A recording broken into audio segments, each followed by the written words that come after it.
Olá, bem-vindos. Esse é o terceiro episódio do podcast do Sandoff. O tema que vai ser abordado hoje é cefaleia por uso excessivo de medicação. E a nossa convidada é a professora doutora Juliana Jeremias Chichorro. Ela possui graduação em odontologia, mestrado em farmacologia pela Federal do Paraná, doutorado também em farmacologia e realizou um pós-doutorado em farmacologia médica na Universidade do Arizona, nos Estados Unidos, e o Departamento de Farmacologia da Universidade Federal de Santa Catarina. Atualmente, a professora Juliana faz parte do Departamento de Farmacologia da Universidade Federal do Paraná e ela é orientadora do mestrado e doutorado pelo programa de pós-graduação em farmacologia dessa universidade. Ela tem também experiência na área de farmacologia da dor. Muito bem-vinda, professora Juliana. É um prazer tê-la aqui conosco. E gostaria de iniciar já pedindo uma breve explicação do porquê ocorre a cefaleia pelo uso excessivo de medicação. Então, olá a todos. É um grande prazer participar desse assunto, né?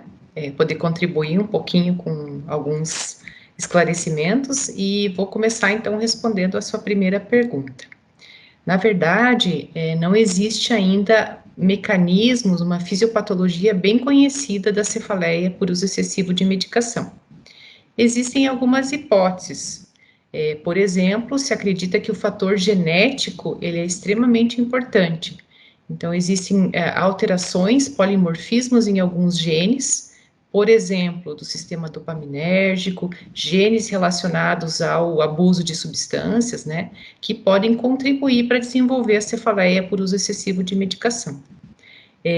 Existem outras condições, por exemplo, sabe-se que alguns medicamentos, eles conseguem modular o sistema serotoninérgico e, com isso, aumentar a facilitação da transmissão da informação dolorosa.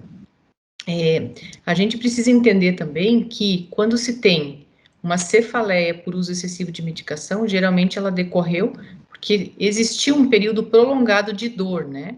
E essa dor também causa um processo de sensibilização central, isso é, deixa a transmissão da dor ser mais fácil, ocorrer mais fácil no sistema trigeminal. E alguns medicamentos parecem contribuir para esse processo, então eles vão facilitar a transmissão da informação nociceptiva. Então, na verdade, existem várias hipóteses e vários mecanismos, principalmente a nível de sistema nervoso central, que vão contribuir para ocorrer esse fenômeno. Certo. E existe algum fator de risco para que a pessoa venha a ser acometida por essa cefaleia? O principal fator de risco é você apresentar uma cefaleia primária. Então, eu já sofro, por exemplo, de enxaqueca, migrânia, né? Ou já sofro de cefaleia tipo tensional, então esse é o principal fator de risco.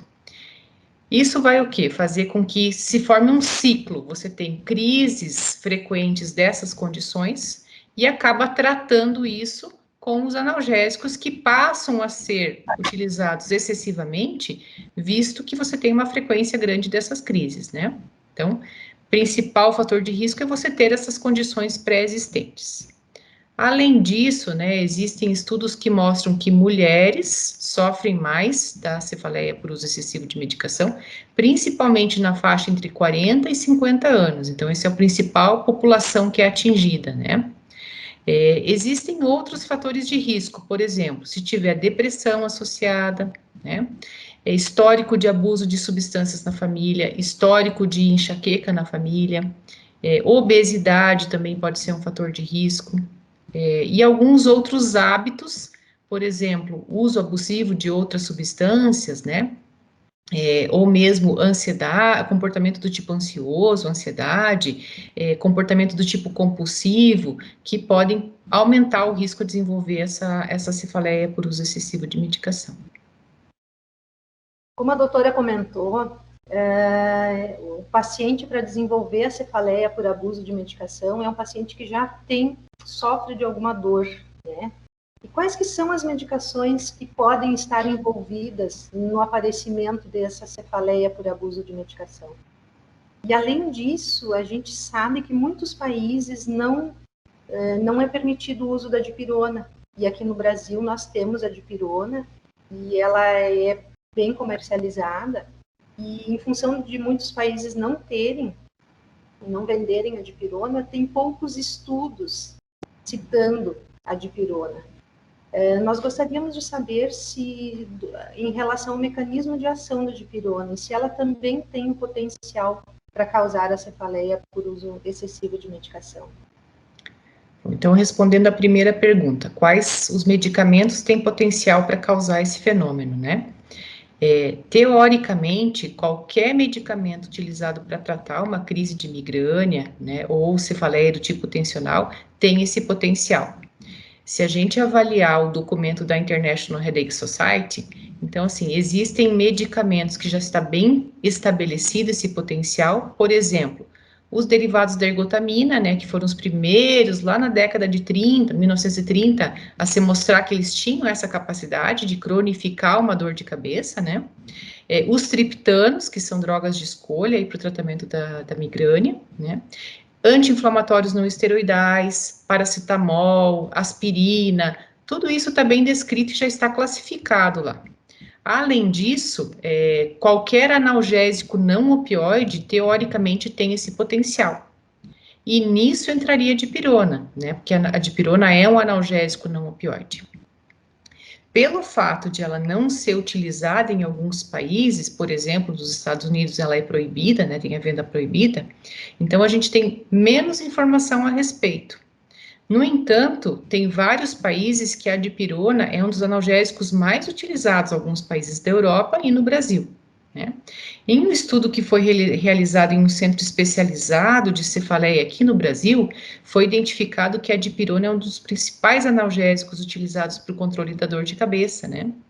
E vários desses pacientes que utilizavam a dipirona, eles tinham cefaleia por abuso de medicação. Então, existe já evidências clínicas de que a dipirona também tem o potencial de causar isso, né?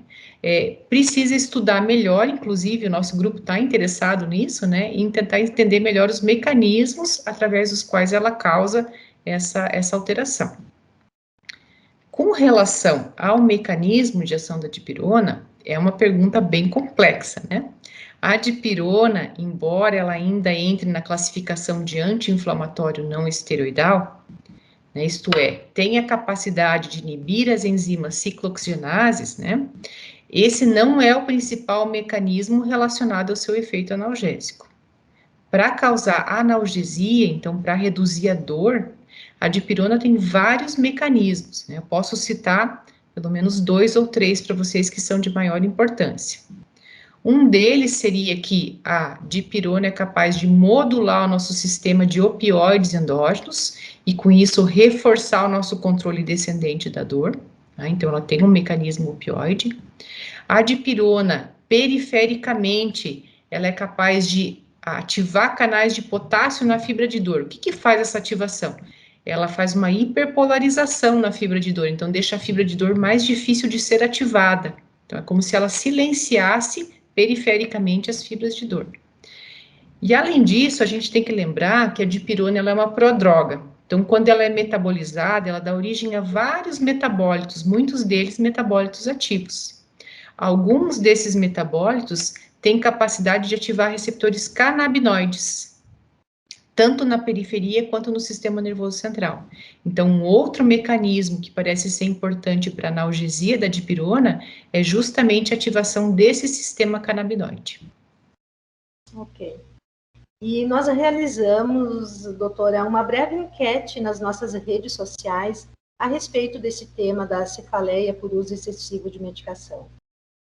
E em torno de 20% das pessoas que responderam essas nossas perguntas, elas fazem abuso de medicação. E, surpreendentemente, elas eram profissionais da saúde. Você acredita que essas pessoas, por terem algum conhecimento geral das doenças e das medicações, os profissionais de saúde são mais propensos a cometerem o uso abusivo de fármacos? Na verdade, existem vários estudos realizados aqui no Brasil que mostram que a automedicação é muito frequente, né, entre profissionais de saúde. Então, nosso país tem um alto índice de automedicação entre os profissionais de saúde. Um dos medicamentos que mais é utilizado dessa forma de automedicação entre esses profissionais são os analgésicos. Então, isso seria um dos fatores que contribui para a cefaleia por uso excessivo de medicação. Porque o profissional, né, muitos profissionais não estão conscientes, não têm o conhecimento de que esse uso excessivo pode levar a essa condição, né? Então, é muito importante que tanto os profissionais da saúde quanto os pacientes sejam alertados quanto ao risco de se consumir analgésicos em excesso, né? Porque pode levar a uma cronificação de um quadro, né, que já está trazendo prejuízo aí para sua qualidade de vida, para sua saúde. Vamos aproveitar então esse gancho, doutora. Como que a gente pode evitar o desenvolvimento da cefaleia por uso excessivo de medicação? A melhor forma é a educação, né? Então, iniciativas como essa de vocês, né? Outras iniciativas nas redes sociais, nos centros especializados, nos hospitais, e mesmo a educação dos profissionais de atenção primária à saúde. Então, se eles estiverem atentos de que esse é um problema, né, um problema que vem aumentando muito na população em geral e principalmente nos pacientes que sofrem de dores de cabeça, principalmente, né, isso vai ajudar a prevenir essa situação, né. Então, deve ser feita a educação tanto do paciente, o paciente que sofre de cefaleia, de migrânia, ele deve ser educado. Inclusive, uma das iniciativas interessantes é pedir para que ele faça um diário da dor, para observar qual que é a frequência da dor dele e qual que é a frequência do consumo de analgésicos dele. Porque se ele consumir analgésicos para dor de cabeça mais do que 2 a 3 vezes por semana, ele já é um paciente de risco a desenvolver isso. Porque ele vai assumir esse comportamento e provavelmente vai manter esse comportamento por muitos anos, né?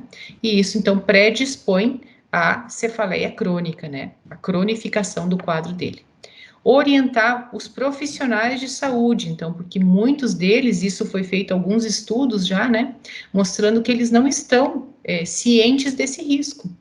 Então, orientá-los de forma que eles passem essas informações para os pacientes e que eles mesmos evitem de fazer esse comportamento abusivo de medicamentos. E qual deve ser a nossa conduta, portanto, enquanto profissionais da saúde, quando nós identificamos um paciente que está com cefaleia por excesso de medicamentos? E qual o encaminhamento que a gente deve fazer com esse paciente após, talvez, abordar essa questão, a educação, fazer o diário da dor? O que mais nós podemos fazer? O diagnóstico dessa cefaleia crônica, ela é feito clinicamente, não existe um exame, um marcador para isso, né?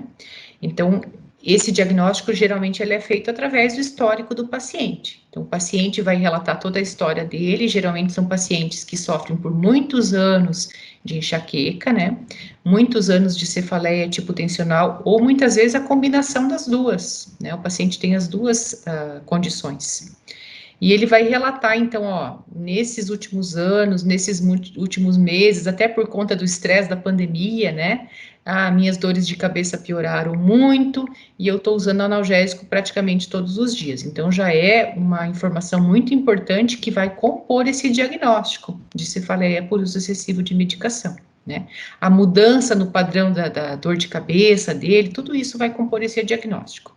Reconhecido esse quadro de cefaleia por uso excessivo, é muito importante encaminhar esse paciente para um centro especializado de tratamento de dor de cabeça, né? Um neurologista, uma equipe multidisciplinar que ajude nesse tratamento que não é muito fácil, né? Existe um consenso de que a principal medida para você fazer esse tratamento é você interromper o uso da medicação que está sendo utilizada excessivamente.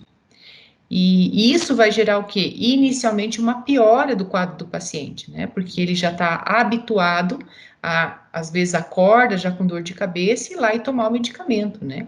E ele vai ter uma resistência bastante grande, muitas vezes, para parar esse hábito, porque a dor de cabeça vai piorar nas primeiras semanas, né? E durante essa piora, o paciente, então, ele precisa desse suporte multidisciplinar. Ele precisa, muitas vezes, do cirurgião dentista, se tiver fatores associados com a dor de cabeça, do fisioterapeuta, né? Outras terapias que possam ajudar ele, seja meditação, acupuntura, né? Técnicas de relaxamento, tudo aquilo que vai ajudá-lo a contornar esse período difícil de piora de dor de cabeça. Passado essas primeiras semanas iniciais de piora, que variam de acordo com o quê? Com o tipo de medicamento que tem sido utilizado excessivamente. Então, para alguns medicamentos, esse período vai ser mais fácil de ser contornado, para outros vai ser mais difícil, ele vai ter mais sintomas durante esse período, né? Passado esse período, ou até mesmo concomitantemente à retirada da medicação, é muito importante que o paciente comece tratamentos profiláticos para dor de cabeça. Porque se ele tem uma grande frequência, uma alta frequência de crises, ele precisa fazer profilaxia, né? Então, hoje em dia, nós temos várias opções de tratamentos profiláticos, seja toxina botulínica, topiramato, né? Pode ser os anticorpos monoclonais, anti-CGRP, as terapias mais modernas, né? Os anti-CGRP. Então, esse clínico especializado, ele vai indicar uma terapia profilática que vai ajudar, então, no tratamento da dor de cabeça. Mas é importante o paciente ser orientado de que o simples fato de ele tirar essa medicação, né, embora esteja associado com uma piora inicial do quadro, vai fazer ele melhorar dessa cefaleia crônica. Bom, queremos te agradecer, doutora Juliana, por todas as informações que nos deixou aqui, por esse alerta, né, pelo caminho da prevenção dessa cefaleia, e agradecer mesmo todas as explicações e que o pessoal continue acompanhando a página do Sandoff para as futuras gravações. Muito obrigada, até mais. Eu que agradeço e parabenizo vocês pela iniciativa. Obrigada. Até logo. Até logo.